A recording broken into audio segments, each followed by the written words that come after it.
আসো এদিকে আসো, এদিকে আসো। এই দেখো বন্ধুরা, আমার দিদিভাই বেড়াতে এসেছে। দিদিভাইকে রান্নাতে ঢুকিয়ে দিয়েছি, আর আমি কাজ বাজ কিছুই করছি না, স্নান করে বসে আছি, দেখেছো, আরাম করছি, আর আমার দিদিকে রান্না করাচ্ছি। বেড়াতে এসে শান্তি নেই। দেখো আমার দিদিভাই আজকে কি রান্না করছে। কি কি রান্না করেছো দিদিভাই, বলে দাও। কাতলা মাছের ঝোল, গুঁড়া মাছের ঝাল, আর বেগুন ভাজা। আচ্ছা, বুঝতে পেরেছো তোমরা, কাতলা মাছের ঝোল, বেগুন ভাজা। আর বেগুনটা কোথাকার বলো সেটা? গাছের। আমাদের গাছের, মানে আমার গাছের, আমি যে লাগিয়েছি, তোমরা দেখেছো না, পোস্টে দিয়েছি, সেই বেগুন আজকেও পেরেছি। বেগুন ভাজা তো একটু দেখিয়ে দাও দিদি ভাই, একটু বার করো, দেখাও। এই দেখো বন্ধুরা, দেখেছো গাছের বেগুন ভাজা আমার দিদি ভাই ভেজেছে। এর মধ্যে কি কি দিয়েছো দিদি ভাই?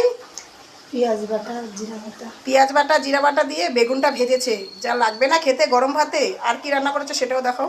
চুনো মাছের ঝাল। ও, এটা হচ্ছে চুনো মাছের ঝাল, দেখতে পেয়েছো? শুধু কি কি দিয়েছো এর মধ্যে? পেঁয়াজ কুচি, আলু কুচি। পেঁয়াজ কুচি, আলু কুচি, আর মশলা? মশলা, কাঁচা লঙ্কা, আর কিছুই দিইনি। কাঁচা লঙ্কা দিয়ে, দেখো পেঁয়াজ কুচি দিয়ে রান্না করেছে। তো যাই হোক, আর কি। আর এই দেখো এখানে মাছের ঝোল ফুটছে টকবক টকবক করে। আর এখানে মাছ কাটা আছে। আজকে যেহেতু আমার দিদিভাই কাতলা মাছ খেতে ভালোবাসে না, তাই চুনো মাছ, বেগুন ভাজা, আর ডাল আছে। ডালটা দেখাচ্ছি তোমাদের। ডালটা কোথায় রেখেছো দিদিভাই? ঠিক আছে, ডালটা দেখাতে হবে না, ডালটা দেখানোর কিছু নেই।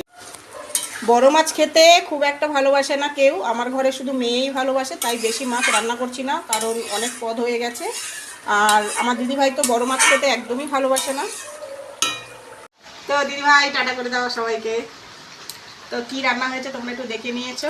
আর তোমরা যদি খেতে চাও, আমার দিদির ভাইয়ের হাতে রান্না হেভি রান্না, হেভি। তোমরা কিন্তু চলে এসো খেতে, ঠিক আছে, আমন্ত্রণ রইলো। আর চলো, ভিডিওটা এই পর্যন্তই। টাটা, পরে ভিডিও দেখা হবে। টাটা, টাটা করে দাও দিদি ভাই। এটা আমার দিদি, আমার নিজের দিদি, একটাই মাত্র আমার দিদি, ঠিক আছে, তোমাদের বলে দিলাম। তো চলো বন্ধুরা, নেক্সট ভিডিওতে দেখা হবে। তোমরা সবাই ভালো থেকো, টাটা।